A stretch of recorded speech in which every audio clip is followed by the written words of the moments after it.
말씀은 그 에서와 야곱, 그 이삭의 자녀들의 이야기입니다. 이 에서와 야곱은 쌍둥이였어요.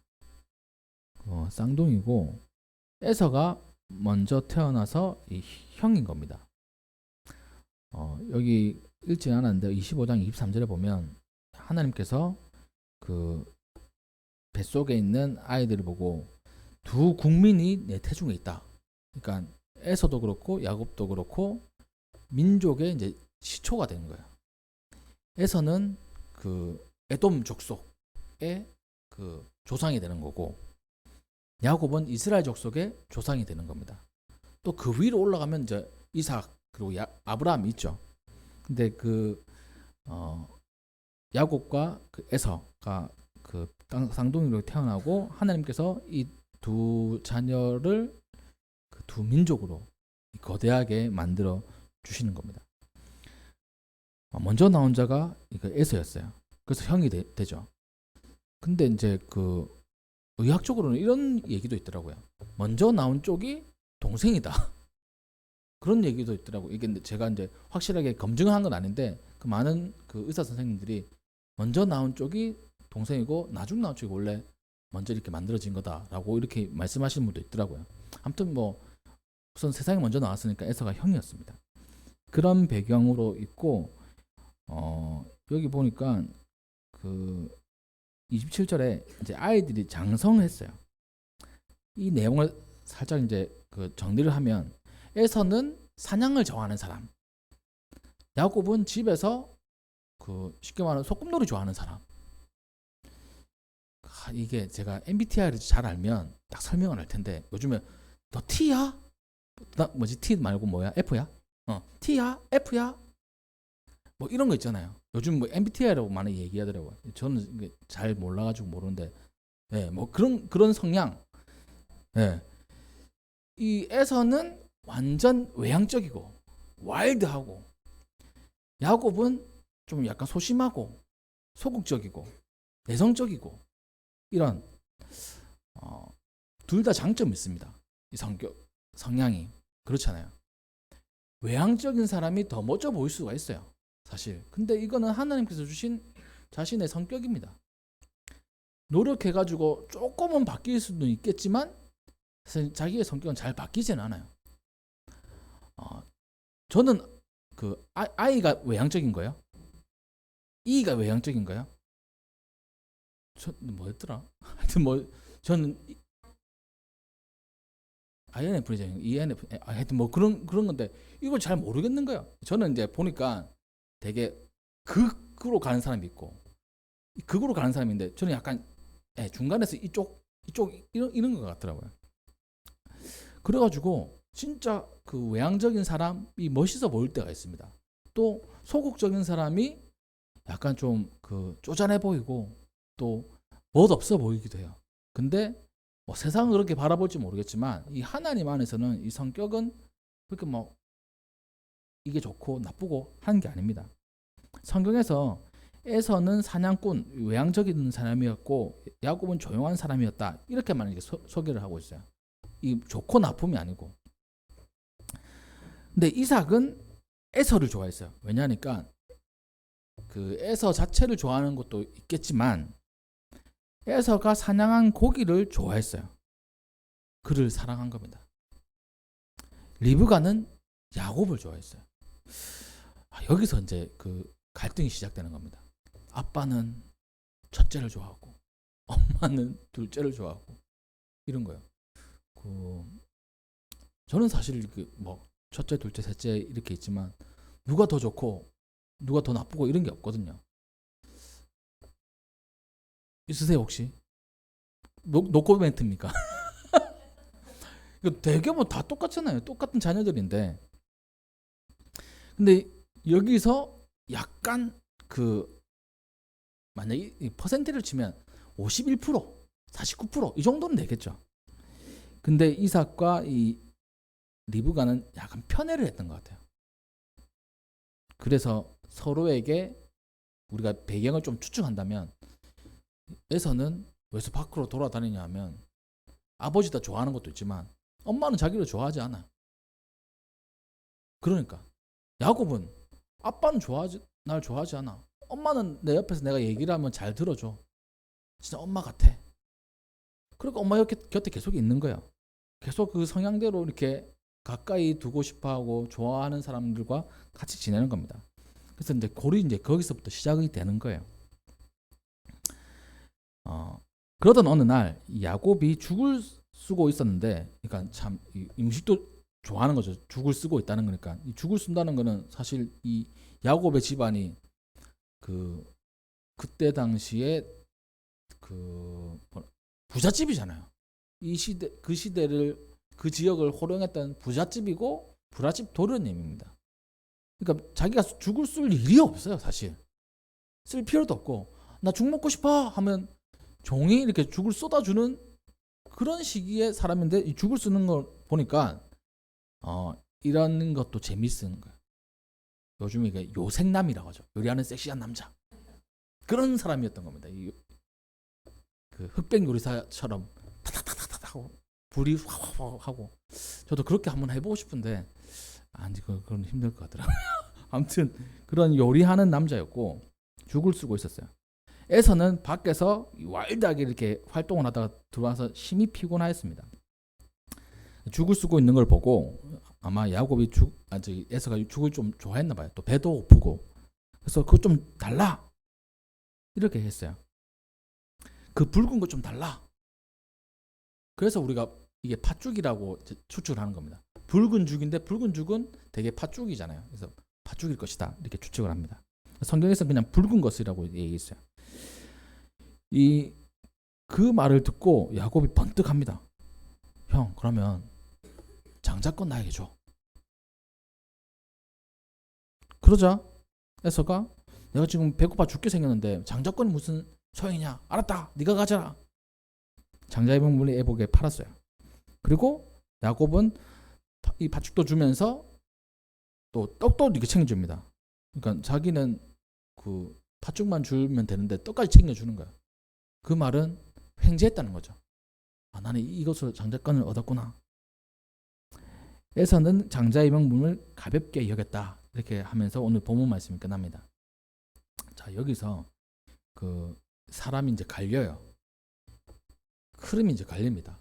원래라면 아브라함, 이삭, 에서 쭉 나가야 되는 거예요.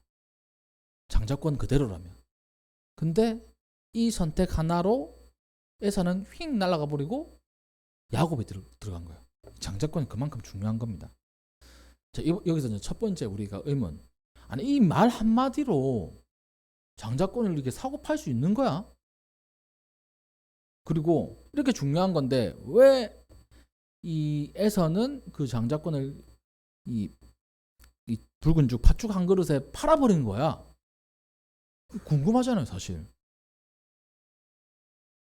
이 장자권은 그냥 돈으로만 그냥 한번 계산해 볼게요. 돈으로만. 만약에 이 이삭의 집에 재산이 900억이 있다. 900억이 있다고 치면 600억이 에서 거가 되는 거야. 300억은 야곱 거가 되는 거고, 두 몫을 챙기거든요. 두 몫을 주는 거거든요, 장자권은. 그러니까 600억, 300억, 우리는 꿈도 꿀 수 없는 돈이긴 하지만 부잣집이니까 제가 좀 과하게 좀 했습니다. 사실 600억, 300억만 있으면 좋겠다. 우리는 이렇게 생각하잖아요. 근데 돈 있는 사람은 천지차이인 거예요. 그러면 이 에서는 여기서 이거를 모르고 장자권을 팔았을까? 아니면 그 돈 상관없다고 생각했을까? 왜 이 에서는 이렇게 어리석은 행동을 했을까? 또 하나님은 그냥 이 말 한마디뿐 어떻게 보면 그 농담으로 치부할 수 있는 건데도 이거를 그대로 이어져 가서 진짜 야곱을 통해서 이스라엘을 만드셨을까? 궁금증이 생기는 겁니다. 첫 번째는 우선 에서가 이해가 안 돼요. 왜 이런 행동을 했을까? 이 장자권을 한번 살펴보면 이렇습니다. 첫 번째는 유산의 상속이에요. 앞서서 얘기했듯이 장자는 두 몫을 받아요. 두 배를 받아요. 모든 것을 2배를 받는 겁니다. 그러니까 이 대단한 그 유산 상속의 그 이익을 얻는 거죠. 그리고 가문을 계승합니다. 족보의 이름이 그 다른 사람은 지워지고 그 사람이 있는 거예요. 족보가 이어져 가는 겁니다. 가문의 족보는 엄청나게 중요하게 생각하는 분들이 많이 있어요. 그 어떤 가문이냐? 우리는 뼈대 있는 가문이다. 저는 제 주변에 뼈대 있는 가문이 아닌 분들을 본 적이 없어요, 사실. 다 뼈대 있는 가문들이야. 뭐 몇 대손 몇 대손 그러고, 제가 그 통계를 보니까 그 조선 말기에 10명 중에 6명, 7명이 노비였대요. 도대체 내 주변에 다 양반뿐이 없는 이유는 모르겠어요, 저는. 저희 집은 양반인지는 저는 잘 모르겠습니다. 양반이었다고 하시지만 약간 좀 깨름직해요. 족보 이제 어릴 때 우리 첫째만 할 때 할머니 우리 족보 없어요.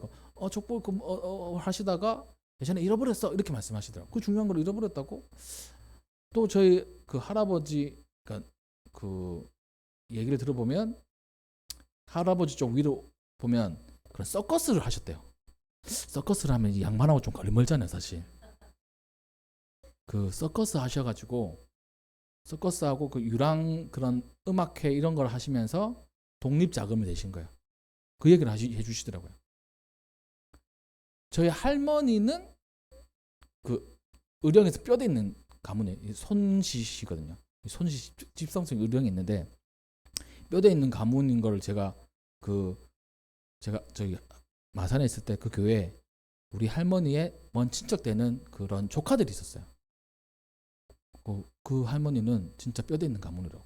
근데 우리 할아버지는 서커스 하시고 뭐 이렇게 독립운동 하셨던 그 맨날 쫓겨다녔던. 그래서 저희 할머니 같은 경우는 그 일본 수사들이 찾아왔을 때 그 아이를 숨기기 위해서 이 창문 밖으로 던졌대요. 그래서 평생을 다리를 접으시면서 살아주셨습니다. 그때는 그 치료 방법이 없으니까. 왜 할머니는 어릴 때부터 할머니 왜 잘 다리를 쫄쫄거리지? 다리를 다치셨나? 얘기해 주시더라고요. 저희 아버지가. 할머니가 옛날에 그 순사들이 할머니의 아버지를 잡으려면 가족들 인질로 잡아야 되잖아요. 그러니까 피신시키는 거예요. 갑자기 들이닥쳐가지고 밖으로 던졌는데 그때는 변변치 못해가지고 치료를 못 받았다. 그래서 이 골반이 틀어져가지고 평생을 이게 쩔쩔쩔 걸으셨어요. 우리 집안에 그 족보가 뭐 없어요. 족보를 정말 소중하게 여기고 대부분 사람들은 우리는 뼈대 있는 집안을 이렇게 얘기를 하는데 그게 기준은 우리의 집안이 어디서부터 어디까지 흘러가고 있는가, 그리고 장자가 누구를 통해서 이렇게 가고 있는가, 이게 나타난 거잖아요. 이게 엄청나게 가문을 계승한다는 것은 명예로운 일이었고 좋은 일이었습니다.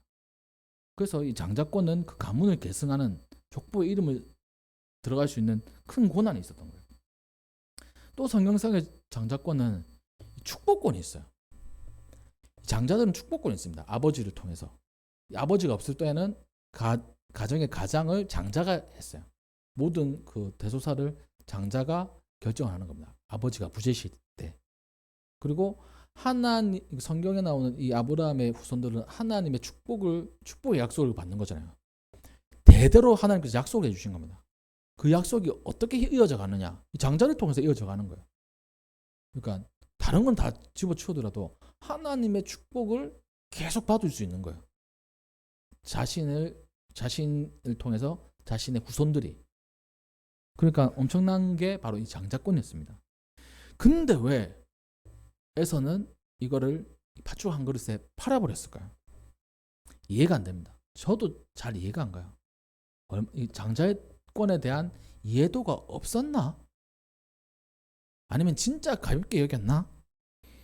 이런 질문을 할 때 그 한 가지 자료를 제가 하나 찾았습니다. 이게 뭐냐면 우리가 이 성경을 또 다른 이름으로 하면 성서라고 하기도 하고 정경이라고 하기도 해요. 이 정경이란 말은 여러 가지 하나님에 대한 신앙의 그 기록들이 많이 산재되어 있는데 그 산재되어 있는 것 중에서 진짜 하나님의 말씀이라고 인정받은 책이 바로 성경입니다. 그걸 정경이라고 해요. 그리고 인정받지 못한 이 책들을 이 외경, 약간 위배된다 하는 것들은 위경 이렇게 표현합니다. 그러니까 외경들이 있는 거예요.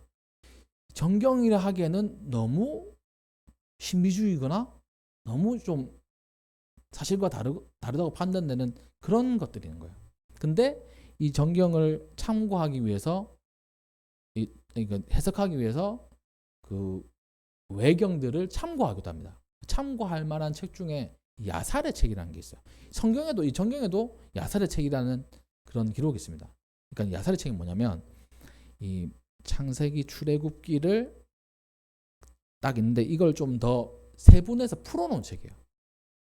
근데 이 정경으로 인정하지 않습니다. 근데 그 야살의 책에 여기에 내용이 담겨져 있는 거예요. 어떤 내용이냐면 아브라함이 죽은 후입니다. 제가 한번 그 책에 담겨져 있는 이야기를 들려드릴게요. 에서는 사냥하러 들에 자주 나갔어요. 근데 바벨 왕 니무롯이라는 사람이 있습니다. 이 니무롯은 이 바벨은 우리가 그 바벨론, 바벨탑, 그 어떻게 보면 악의 축, 하나님과 대척점에 있는 사람, 이 니무롯이에요. 바벨론의 왕. 이 바벨론의 왕 니무롯이 자기의 신하들과 함께 이 들에 있었어요. 근데 딱 보니까 멋진 사람이 한 명 있는 겁니다. 보니까 에서예요. 사냥하는 기술이 장난이 아니에요. 와, 저 대단하네. 이렇게 니무롯의 마음에 멋지게 보이지만 그 마음 속에는 질투심이 생긴 겁니다. 자기가 가장 멋진 사람이라고 생각했는데, 사냥을 잘하는 사람이라고 생각했는데 에서 더 잘하는 거예요. 사실 여기서 사냥이라는 거는 짐승에 대한 사냥의 의미도 있지만 좀 심하게 얘기하면 사람에 대한 사냥입니다. 그런 얘기예요. 그러니까 사람을 잘 죽이는 거예요. 에서가 사람에 대한 사냥. 그거는 이제 그러니까 지금 내용은 성경의 내용이 아니라 이 야살의 책에 있는 내용입니다. 어느 날 에서가 이 사냥하러 갔는데 그 니무롯이 저기 있는 거예요. 그리고 그 어떤 마음이었는지 모르겠지만 니무롯을 죽이게 됩니다. 이 바벨론 왕 니무롯을 죽이게 되는 거예요. 그리고 같이 있는 신하들과 결투를 벌입니다. 그래서 도망쳐 나와요. 맹렬하게 싸우고 그 도망쳐 나옵니다. 이제 그 바벨탑과 그 주변에 있는 그 도시 국가들의 표적이 된 거예요, 에서가. 그래서 집에 돌아왔는데 야곱이 죽을 수가 있어요. 야살의 책이 이렇게 기록하고 있습니다. 그래서 내가 이제 죽게 되었는데 자기는 이제 자기 처지를 안 거야. 아, 이제 저 사람들이 나를 죽이려고 올 거지. 나는 이제 파리 목숨이구나. 바로 죽겠구나. 이런 생각을 하고 있는 겁니다. 그러다가 그러니까 그 전투를 치르고 집에 와서 죽이 있으니까 죽이 먹고 싶은 거야. 그래서 허기를 달래고 싶은 거야. 근데 야곱은 장자권을 달라고 합니다. 그래, 어차피 나는 죽기 일보 직전인데 이 장자권 뭐 필요가 있겠냐? 그래, 너 가져라. 이렇게 됐다고 야살의 책은 얘기를 하고 있어요. 그러고 보니까 약간은 우리가 이 이야기를 이해하는 데 도움이 됩니다. 이게 실제라는 건 아니고 진짜 실제라고 생각했으면 이 정경 안에 들어왔겠죠. 근데 약간 다르지만 이 우리가 그 에서의 심경을 이해하는 데는 조금은 도움이 됩니다. 뭔가 특별한 사연이 있었겠지. 그래서 그때 이 야곱은 성경에는 기록되지 않지만 이 야살의 책에는 이 장자권을 판다는 것을 이 문서화하고 이 봉인도 하고 딱 체계화했던 거예요. 그 얘기가 이 야살의 책에 기록되어 있는 겁니다. 근데 이 성경은 그렇게 자세하게 설명하고 있지만 한 가지를 얘기하고 있어요. 34절에 장자의 명목을 가볍게 여겼다. 첫 번째는 뭐냐면 성경이 이렇게 얘기하는 겁니다. 그 야살의 책이 사실이라고 쳤을 때 자기의 목숨, 파리 같은 모습이라고 우리 생각하는 그 시기에도 지켜야 되는 게 장자권이라는 거예요. 가볍게 여기면 안 된다는 거예요. 장자권은 목숨보다 더 귀한 거라는 겁니다. 성경은 얘기해주고 있는 거예요. 왜 귀한 것일까? 돈을 더 많이 받기 때문에 귀한 것일까? 그건 아닙니다. 재산이 다른 사람보다 2배를 받기 때문에 장자권을 소유해야 된다. 이게 아니에요. 신약에서는 예수님께서 하나님의 장자로 이렇게 표현되고 있습니다. 골로새서 1장 15절에는 그는 보이지 아니하시는 하나님의 형상이시요 모든 피조물보다 먼저 나시니다. 그러니까 우리가 예수님 볼 때 하나님이시기도 하지만 인간이시기도 하잖아요. 근데 그럼 인간이면 하나님으로부터 난 사람들이니까 장자가 있을 거 아닙니까? 먼저 태어난 사람. 아담이라고 생각했어요. 하나님의 장자 아담. 근데 성경은 골로새서는 모든 피조물보다 먼저 계신 분이 있었는데 바로 예수님이시다 이렇게 얘기하는 거예요. 그러니까 하나님의 장자, 하나님의 장자권을 소유하신 분이 바로 예수님이라는 거야. 그래서 단순히 그냥 먼저 태어난 게 아니라 하나님의 축복과 하나님의 권세를 모조리 받은 분이 예수님이라고 성경은 분명하게 얘기하고 있습니다. 그리고 더 나아가서는 그 예수님이 장자신데 그것으로 끝난 게 아니고 이 로마서 8장 17절에 사도 바울의 이 고백을 통해서면 자녀이면 또한 상속자 곧 하나님의 상속자요 그리스도와 함께한 상속자다. 예수님이 장자권을 가지셨는데 그것으로 끝난 게 아니라 우리도 하나님의 자녀잖아. 하나님께서 우리를 자녀 삼아 주시고 상속자로 장자로 삼아 주셨어. 이렇게 말씀하는 거예요. 그러니까 여기에 지금 우리 모두가 다 하나님의 자녀이기도 하지만 상속을 받는 장자라는 겁니다. 장자. 그럼 하나님 저에게 2 몫을 주세요. 이걸까요? 이 성경에는 이 육신의 장자가 장자의 역할을 못하고 탈락된 경우들이 너무나 많습니다. 첫 번째가 바로 그 오늘 등장하는 에서예요. 에서 나름대로 큰 민족을 이루고 한 족속을 이뤘습니다. 에돔 족속. 그리고 또 누가 있습니까? 야곱의 아들들도 마찬가지야. 야곱의 아들들 진짜 장자, 그러니까 그 육신적인 장자는 르우벤이라는 사람입니다. 근데 르우벤은 명목만 장자고 장자의 역할을 못했어요. 탈락됐어요. 그러니까 야곱의 자녀들의 장자를 보면 좀 헷갈립니다. 자, 상속은 요셉이 받았어요. 왜냐하니까 요셉의 자손 므낫세와 에브라임이 12지파에 들어갔잖아요. 다른 사람들은 다 한 명씩 들어갔는데 요셉만 2명이 들어간 거예요. 지파가. 그러니까 2배가 된 거죠. 그러니까 상속권으로는 요셉이 장자의 그 복을 받은 거예요. 2번째, 가문의 일을 계승하는 것은 또 레위가 있어요. 레위. 가문의 일이 뭐냐면 하나님의 일을 하는 거거든요. 그 야곱의 자녀들이 야곱의 후손들이 하는 거는 하나님을 찬양하고 하나님께 예배드리는 겁니다. 그게 가장 기본적인 거예요. 그 일을 레위가 있어요. 레위 지파에서 제사장이 나오고 하나님의 일을 하는 사람들이 나왔잖아요. 그러니까 하나님의 일을 하는 그런 계승적인 부분에서는 레위가 있습니다. 근데 족보에 올라간 사람은 또 달라요. 누가 올라갔습니까? 유다가 올라갔어요. 유다가 이 족보에 아브라함, 이삭, 야곱, 유다 쭉 가서 다윗 쭉 가서 예수님 이렇게 된 겁니다. 그렇다면 진짜 이 상속자, 장자권은 누가 받은 걸까요? 요셉일까요? 레위일까요?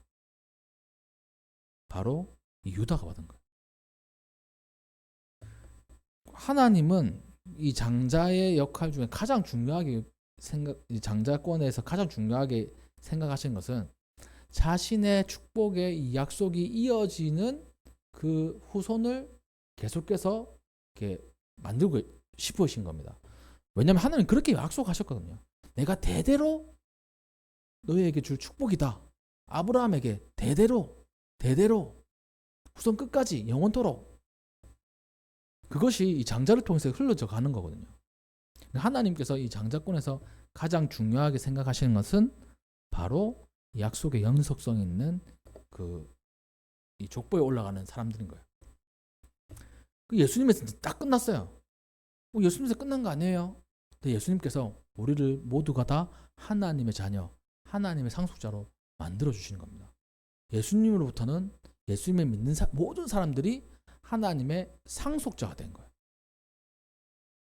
재산을 2배 받는 게 아니고 하나님의 일 뭐 이런 것도 있지만 가장 중요한 건 하나님께서 대대로 약속하신 것이 우리를 통해서 흘러간다는 것입니다.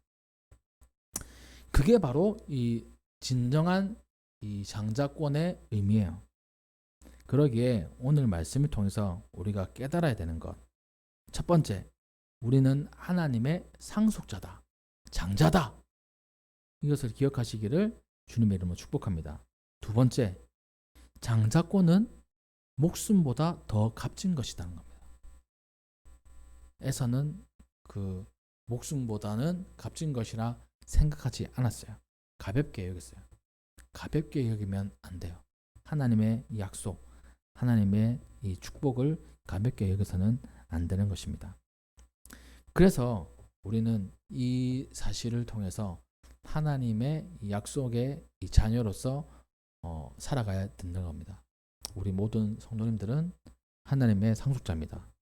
그 상속자의 이 장자권, 목숨보다 더 값진 것을 기억하시고 하나님의 약속이 이어져서 나에게까지 왔구나. 또 나를 통해서 누군가에게 흘러가는 거예요. 우리의 자녀들에게, 또 우리의 영적인 자녀들에게. 이게 바로 하나님의 이 장자권의 흐름입니다. 하나님의 족보의 흐름인 거예요. 예수님을 통해서 12제자가 있잖아요. 족보가 계속 흘러나가는 거예요. 그 전까지는 그 혈육에 의해서 이렇게 온 것 같았어요. 근데 예수님 대에 딱 끊겼어요. 혈육이 끊겼잖아요. 예수님 결혼 안 하셨으니까. 이제 혈육으로 난 게 아니에요. 하나님의 은혜로 난 거고 믿음으로 12제자, 그 12제자들의 제자들, 그 제자들의 제자들, 그래서 여기까지 우리까지 온 거잖아요. 우리 찬양빛교회, 우리 성도님들까지 오게 된 겁니다. 그리고 그것이 이어져서 다른 사람들에게도 가야 되는 겁니다. 그 일이 우리를 통해서 일어난다는 사실을 기억하시기를 주님의 이름으로 축복합니다. 이 말씀을 정리를 하겠습니다. 우리는 하나님의 상속자예요. 장자권은 목숨보다 더 값진 것입니다.